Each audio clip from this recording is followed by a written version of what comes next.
Lepo zdrav in dobrodošli na še enem liveu Kripto dnevno. To je live, ki ga imamo vsak dan ob 9 zjutraj na Patreonu. In če to spremljate kasneje preko YouTubea in se mi želite pridružiti v živo, so povezave spodaj v opisu in pripetem komentarju. Poleg tega se pa priporočam tudi za kakšen všeček, seveda, če vam je to všeč in pa da tudi dodatno požene algoritem, da si to ogleda čim več ljudi. Še sploh danes bi se priporočal za čim več komentarjev, čim več všečkov, čim več delitev, zaradi tega, ker na podlagi te novice jaz pričakujem shadow ban. Včeraj sem tole objavil na YouTubeu, ni doživelo precej ogledov, na TikToku so mi video blokirali in še zdaj ni odblokiran. Tako da dajmo se potruditi, da pride tole v čim večjem številu ven, zaradi tega, ker ljudje morajo vedeti, kaj se dogaja. Danes je petek, 10. julij, in našim vrlim voditeljem na vrhu EU je končno uspelo. Chat control je zdaj sprejet in tukaj imamo ta prvi članek, Berliner Zeitung, za katerega je pripravila zapiske Tjaša. Ne bom zdaj trenutno izpostavljal njenega polnega imena. Torej, kaj pravi Berliner Zeitung? Evropski parlament je na zadnji plenarni četrtek pred poletnim premorom v Strasburgu sprejel chat control 1.0. Do leta 2028 bodo lahko tehnološka podjetja na tej podlagi v velikem obsegu avtomatizirano pregledovala zasebno komunikacijo približno 450 milijonov ljudi v Evropski uniji. Potem, ko je uredba predtem že dvakrat padla na glasovanju, jo je predsednica Evropskega parlamenta Roberta Metsola v zadnjem trenutku ponovno uvrstila na dnevni red, tokrat po hitrem postopku. In kdo sprejema odločitve v Evropski uniji? V torek, torej ta torek, so poslanci Evropskega parlamenta z majhno večino glasovali, da se predlog sploh uvrsti na glasovanje. Veljalo je pravilo, samo če bi absolutna večina 361 poslancev glasovala proti predlogu, bi tale propadel. V resnici je v četrtek 314 poslancev glasovalo za zavrnitev predloga, 276 pa proti zavrnitvi. Ker zahtevana absolutna večina ni bila dosežena, se je predlog štel za sprejetega. Mislim, kakšna pravila so tukaj. In zanimivo je, kako so tukaj obrnili sceno. Torej, glasovalo se je za zavrnitev predloga, večina ni bila dosežena in zdaj je predlog tudi avtomatsko sprejet. Torej, ja, predtem so bile prisotne številne kritike, strokovnjaki za informacijsko varnost, organizacije za varstvo zasebnosti in več poslancev so ostro kritizirali postopek. Tudi pristojna poročevalka je govorila o nepoštenem manevru, s katerim naj bi želeli večkrat zavrnjeno začasno ureditev kljub prejšnjemu nasprotovanju parlamenta ponovno podaljšati. Glasuje se pač toliko časa, dokler rezultat ne ustreza. To, dragi moji, je demokracija v našem EU parlamentu. No, tako je tudi po glasovanju za časnik Berliner Zeitung dejal evropski poslanec Fabio De Masi. Po njegovem mnenju je chat control trojanski konj za uvedbo množičnega nadzora več 100 milijonov državljanov EU. Ne odpiramo vsakega pisma, da bi našli kriminalce, je dejal De Masi. Že danes je mogoče ob konkretnem sumu in pod sodnim nadzorom spremljati zasebno komunikacijo. Zato po njegovem mnenju ni potrebno množično pregledovanje brez suma. Zakaj mi tole zdaj jemljamo? Sigurno se sprašujete, kaj ima to veze s kriptom. In seveda, a ni ta glavno vodilo nas, ki smo v kriptu, zasebnost? Zdaj, to ni, da nekaj skrivaš, ampak da pač imaš nekaj zase in tukaj je ogromna razlika. In kam gre zdaj Evropska unija? Samo pomislite, samo pogledajte zdaj ta zadnje dogodke. Najprej smo dobili travel rule, kjer moraš ob vsakem nakazilu označevati, kam ti nakazuješ svoj denar. Zdaj je tukaj Mica in seveda, ja, kaj je tukaj razlog tega? Oni govorijo, da je varnost za nas vse, ampak po mojem tukaj v ozadju se skriva to, da hočejo nalepiti ime na vsako denarnico, torej tudi na zasebne denarnice. In če bi se slučajno kaj zameril sistemu ali komorkoli in bi potem, ne vem, poskušal menjati svoj denar iz svoje zasebne denarnice, je tvoja zasebna denarnica zdaj označena. In kaj bi se lahko potem zgodilo? Nakazila iz tvoje zasebne denarnice so lahko na menjalnici zavrnjena.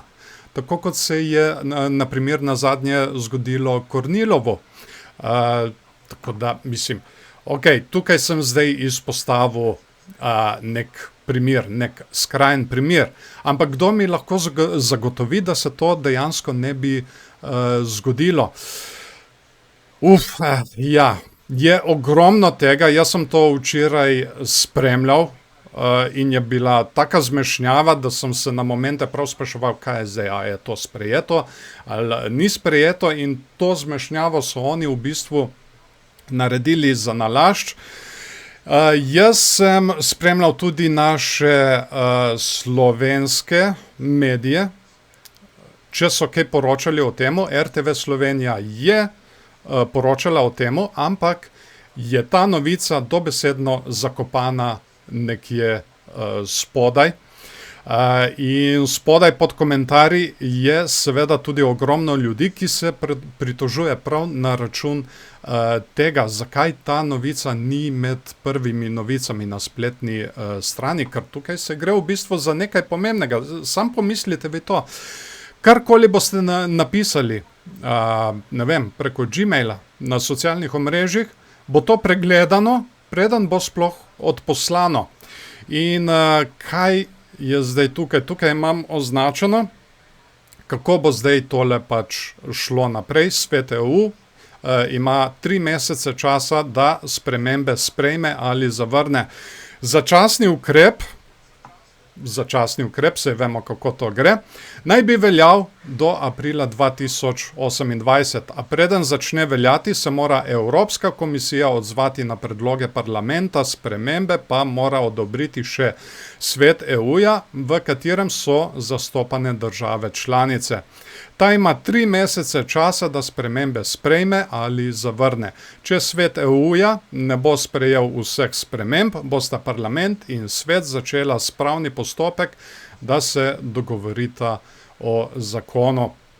No, kakorkoli že, mene resnično zanima vaše mnenje, kar se tiče tega, tako da komentirajte spodaj v čim večjem številu, da se pač tale video razširi. Prosim, všečkajte in tudi delite ta video, da čim več ljudi izve, kaj se tukaj zdaj pripravlja. In hvala vam tudi vnaprej za tole. Ja, kar precej za pokrit tako v enem dnevu. Mislim, da se gre kaj takega dogajati, in to tik pred poletnimi počitnicami, nalašč takrat, ko je tudi že kar nekaj poslancev na počitnicah. Ko so vedeli, da ne bojo dosegli večine, grejo pač obrniti tole glasovanje za zavrnitev. In večina ni bila dosežena.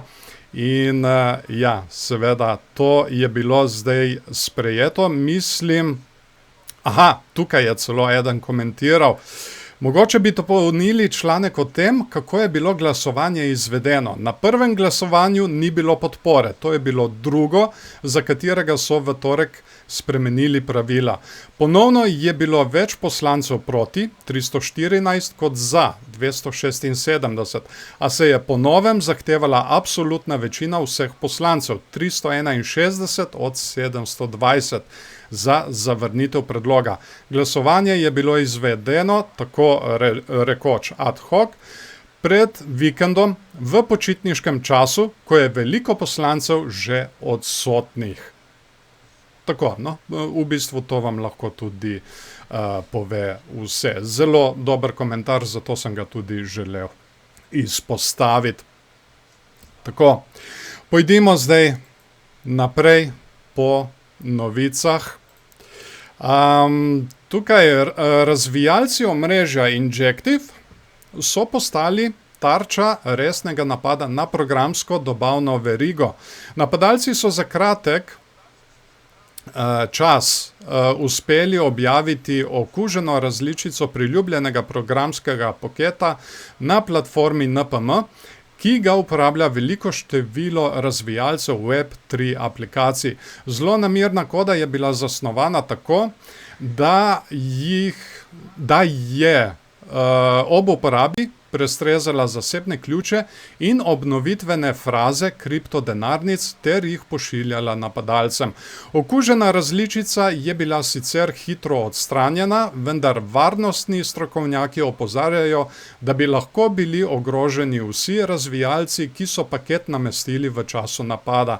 Incident ponovno opozarja, da napadalci vse pogosteje ciljajo razvijalce in njihova orodja, saj lahko na ta način ogrozijo veliko število projektov hkrati. Strokovnjaki zato svetujejo takojšnjo posodobitev prizadetih paketov, preverjanje morebitnih sumljivih transakcij ter zamenjavo zasebnih ključev, če obstaja kakršenkoli sum, da so bili izpostavljeni. In potem imamo mi še tukaj Bitcoin. Ali mu bo zdaj uspelo obdržati tole mejo 62 tisoč? Namreč pripravlja se na enega pomembnejših dogodkov tega tedna, petkov iztek opcijskih pogodb v skupni vrednosti približno 1,4 milijarde dolarjev.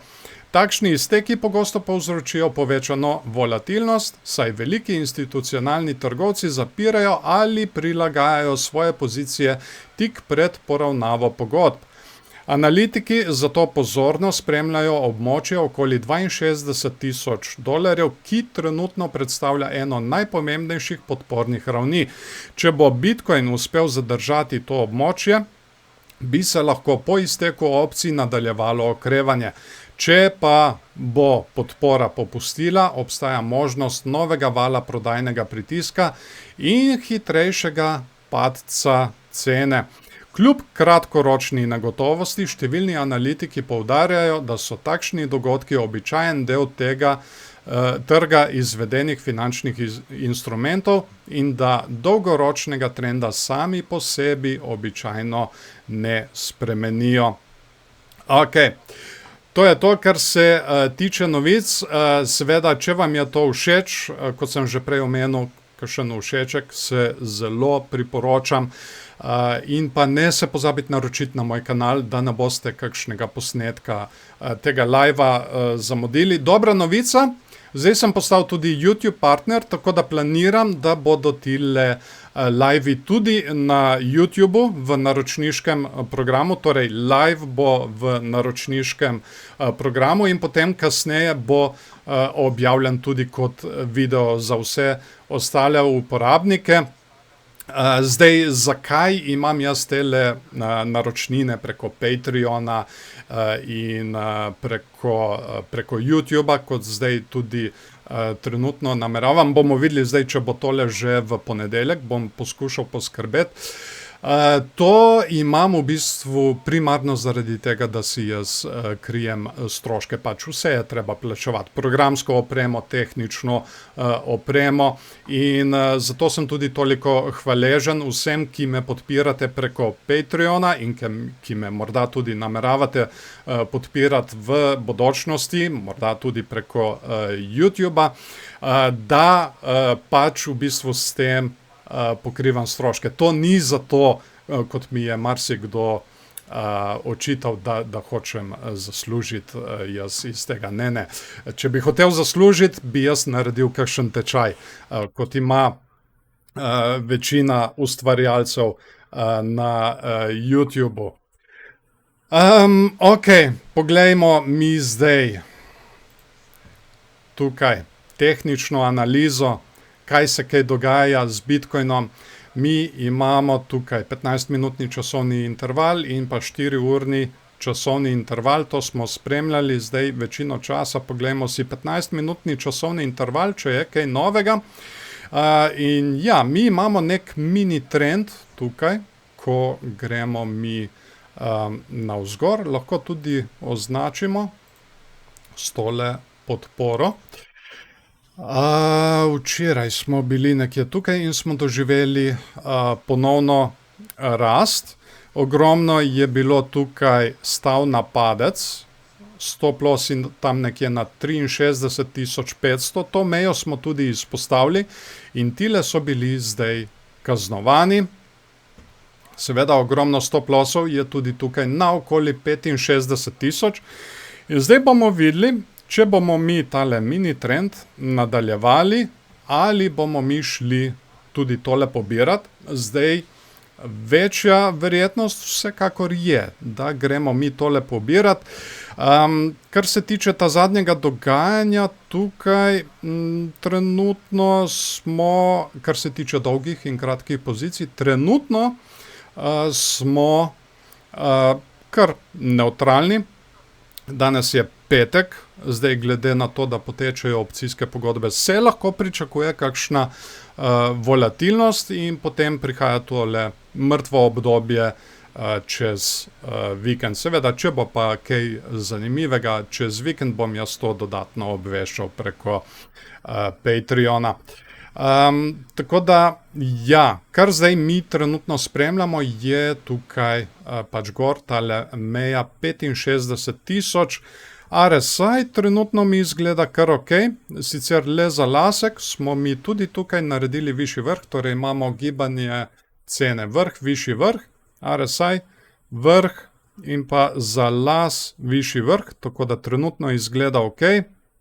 Tukaj smo včeraj tudi naredili skrito bikovsko divergenco, ki se je lepo izvršila, dno in pa višje dno v gibanju cene, medtem ko RSI je pa naredil dno in pa celo malo nižje dno.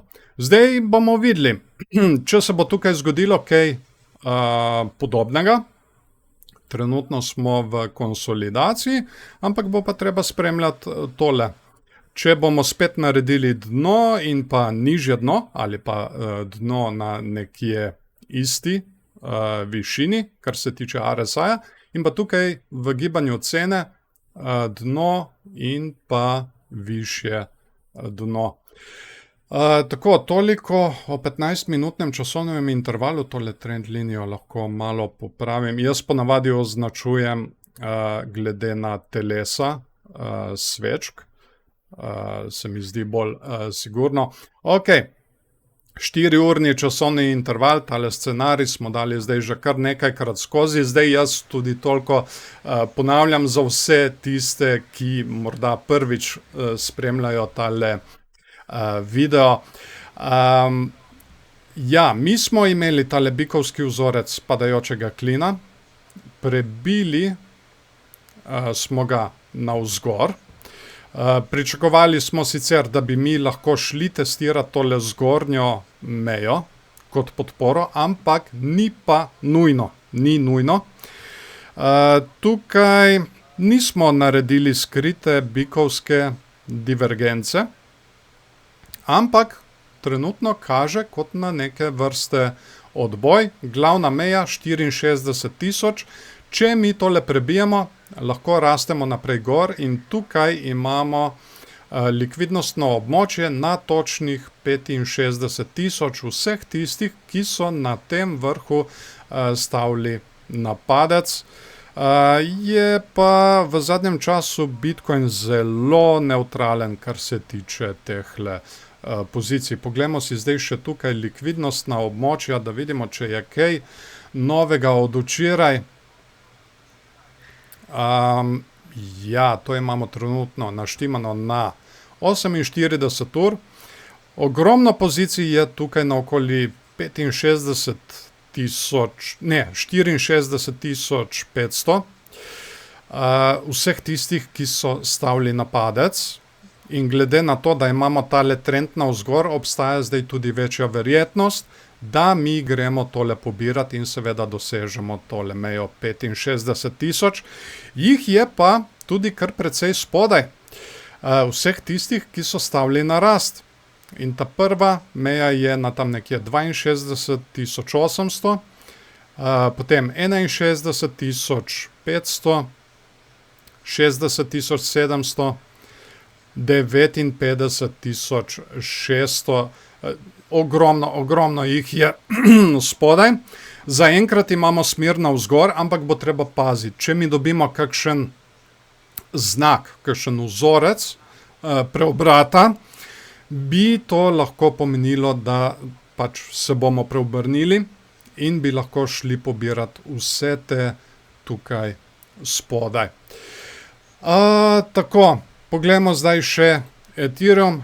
Smo že kar dolgi.